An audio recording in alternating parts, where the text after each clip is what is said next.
ओम नमो भगवते वासुदेवाय। जय श्री कृष्ण। नमस्कार दोस्तों, स्वागत है आप सभी का हमारे चैनल भक्ति ज्ञान में।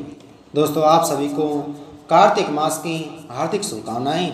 भगवान विष्णु आप सभी की मनोकामना पूरी करें और आप सभी के कष्टों को हरें। दोस्तों, आज से हम कार्तिक मास महात्म की कथा शुरू कर रहे हैं। आप सभी को प्रतिदिन एक अध्याय की कथा सुनने को प्राप्त होती रहेगी।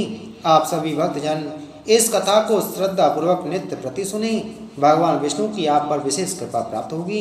अब आइए सुनते हैं कार्तिक मास महात्म के पहले अध्याय की कथा।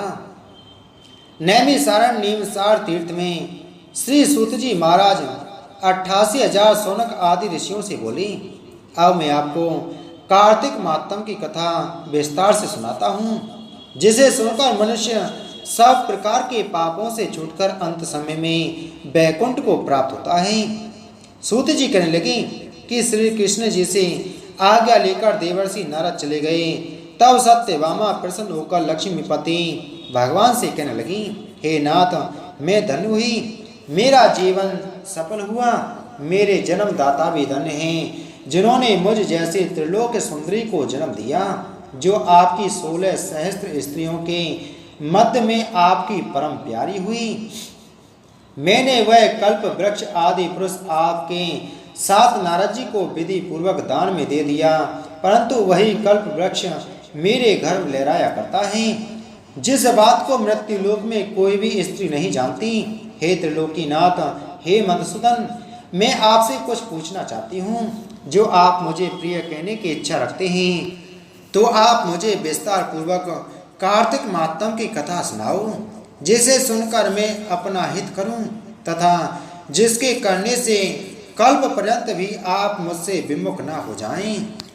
सूत जी बोले, सत्यभामा के ऐसे वचनों को सुनकर हंसते हुए श्री कृष्ण जी सत्यभामा का हाथ पकड़कर तथा अपने सेवकों को वहीं रोककर विलास युक्त अपनी प्यारी को कल्प वृक्ष के नीचे ले गए और हंसकर कहने लगे कि हे प्रिय, 16,000 रानियों में से मुझे तुम प्राणों के समान प्यारी हूँ। तुम्हारे लिए मैंने इंद्र से तथा देवताओं से विरोध किया था। हे कांते, जो बात तुमने पूछी है उस महाअद्भुत बातों को सुनो।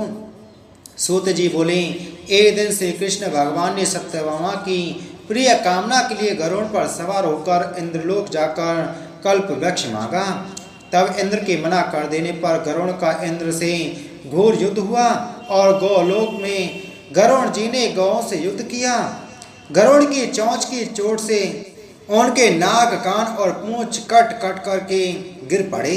उनके रुधिर से 3 वस्तु उत्पन्न हुई, कान से तमाकू, पूंछ से गोभी और खून से मेहंदी। इन तीनों के प्रयोग करने से मोक्ष प्राप्ति नहीं होती।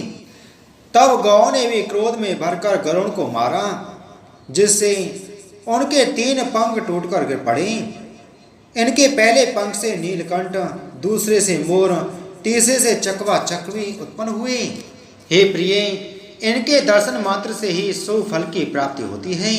हे प्रिय, जब मैं हर चीज दे सकता हूँ, तुम्हारा हर एक कार्य पूरा कर सकता हूँ और हर बात तुमसे कह सकता हूँ, तो क्या तुम्हारे प्रश्न का उत्तर भी ना दूंगा? हे प्रिय, जो बात तुम मेरे से पूछो उसका जवाब दूंगा। यह सुनकर सत्यभामा बोली, हे प्रभु, मैंने पिछले जन्म में कौन कौन से दान, व्रत व जप नहीं किए हैं? मेरा कैसा स्वभाव था तथा मैं किसकी पुत्री थी और मुझे मृत्यु लोक में जन्म लेना पड़ा? और ऐसे कौन से मैंने शुभ कर्म किए जिससे आपकी अर्धांगिनी हुई? अपने साथ गरुड़ पर सवार होकर मुझे इंद्र आदि देवताओं के स्थान में फिराते हो। तब श्री कृष्ण बोले कि हे प्रिय, तू ध्यान लगाकर सुन। जो तूने पूर्व जन्म में शुभ कर्म किए हैं विस्तार पूर्वक कहता हूँ। तुम किसकी पुत्री हो कहता हूँ। पूर्व समय में सतयुग के अंत में मायापुरी में अति गोत्र में एक देव सर्वा नाम का ब्राह्मण वेद वेदांत का जानने वाला रहता था। वह रोज अतिथियों की सेवा, हवन और सूर्य भगवान की पूजा किया करता था। उसका तेज सूर्य के समान तेजस्वी था। उसके वृद्धावस्था में गुणवती नाम की कन्या हुई। उसका विवाह एक पुत्रहीन ब्राह्मण ने चंद्र नाम के अपने शिष्य के साथ कर दिया। चंद्र को अपने पुत्र के समान मानता तथा चंद्र भी उसे अपने पिता के समान मानता था। एक दिन वे दोनों कुश और समदा लेने के लिए वन में गए। हिमालय की तलहटी में भ्रमण करते हुए उन्होंने एक राक्षस को आता हुआ देखा। उस राक्षस के भय के मारे उसके सब अंग शिथिल हो गए और भागने की सामर्थ्य नहीं रही। तब उस काल के सदस्य राक्षस ने उन दोनों को मार डाला। उनके धर्मात्मा होने के कारण मेरे पार्षद उनको मेरे पास वैकुंठ में ले आए, क्योंकि उन्होंने आजीवन सूर्य भगवान की पूजा की थी। उस कर्म से मैं दोनों पर अति प्रसन्न हुआ। शिव, सूर्य, गणेश जी, देवी, इन सब सब देवताओं की पूजा करने वाले सब स्वर्ग को प्राप्त होते हैं।